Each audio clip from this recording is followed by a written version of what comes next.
Hello and welcome to Who's Watching. Yep, still me I'm afraid. That's not going to change anytime soon. Got a few more of these to get through before you get to see someone else's face. Today is another exciting visit into the vault of underrated Doctor Who episodes. And what's that I found? Vampires of Venice!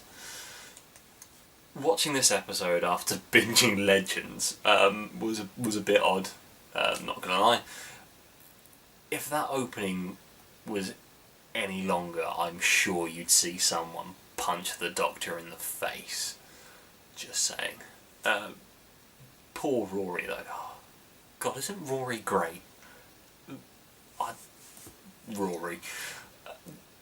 The vampire cult thing is so creepy. It's brilliant.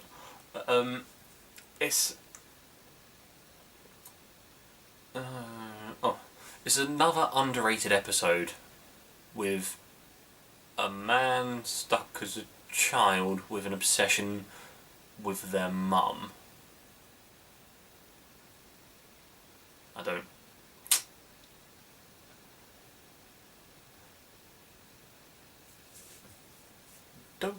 quite know if that's a pattern I'm willing to talk too much on, or why that's an interesting thing. It's played differently, I feel, though. Like, I think in Knock Knock you're meant to feel sorry for him, and Vampires of Venice not so much.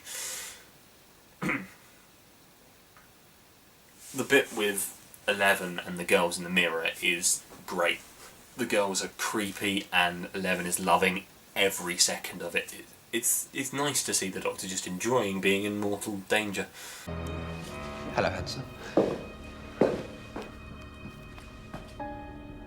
Who are you?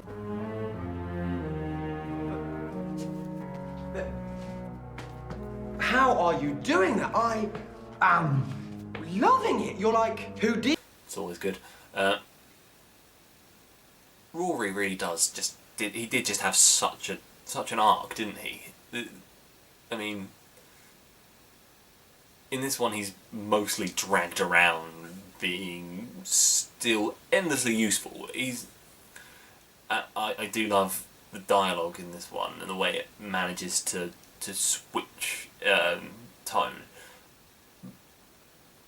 Rory as a character, I think, is he's essentially Mickey done right, because although I like Mickey in the second series, in the first series of New Who, Mickey was useless. You weren't excited to see him. Whereas I feel like Rory is that reluctant traveller, but not so reluctant obviously later, but he does the not the main one much better.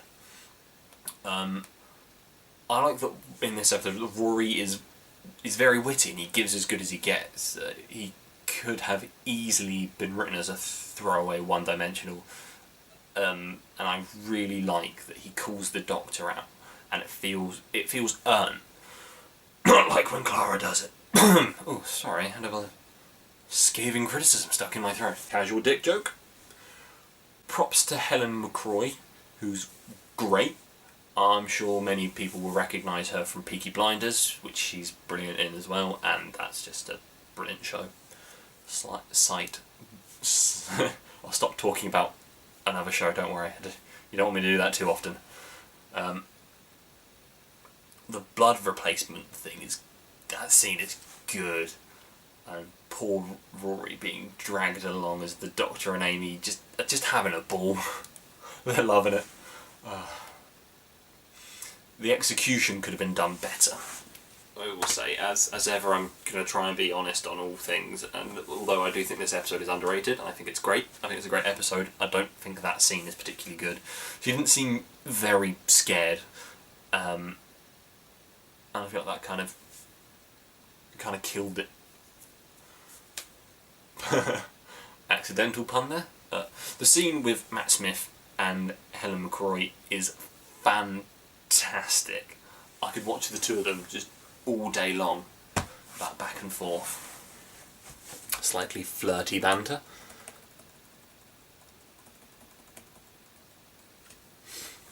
I love watching the Doctor actually process things in any episode, and especially in this one. I love watching Eleven think, and the bit where he's shushing them is great. Son. Stop talking, brain thinking, hush. It's the school thing that I don't understand. Stop talking, brain thinking, hush. I say we take the fight to them. What? The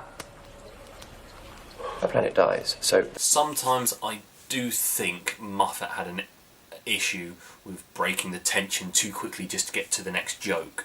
I think that happens when the vampire girls are coming to kill them all. I do like the setup for that, though. It's good creepy. I feel like you really see that the Doctor does like Rory in this, and he's trying his best to help him, even if he can't help but take the piss. But we've all got those mates, haven't we? 11 can flip between cold and compassionate on a dime, and I love the way Matt Smith plays it. I think he's brilliant. He just seems like he was made to play the Doctor, doesn't he?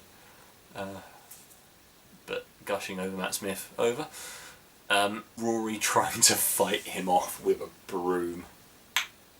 True hero. Gotta love Rory. The ending is a bit reminiscent of the Idiot's Lantern. Climb up a thing, plug in her stuff, or just flick a switch. The silence at the end is maybe the creepiest part of this episode for me. I love that bit. I hope you all enjoyed this look at Vampires in Venice. I hope it's inspired you to go back and re-watch it, maybe. When was the last time you sat and watched Vampires of Venice? Was it pre or post Legends? What does that make you think with Rory? I hope you're all keeping well. I'll see you next time. Wash your hands.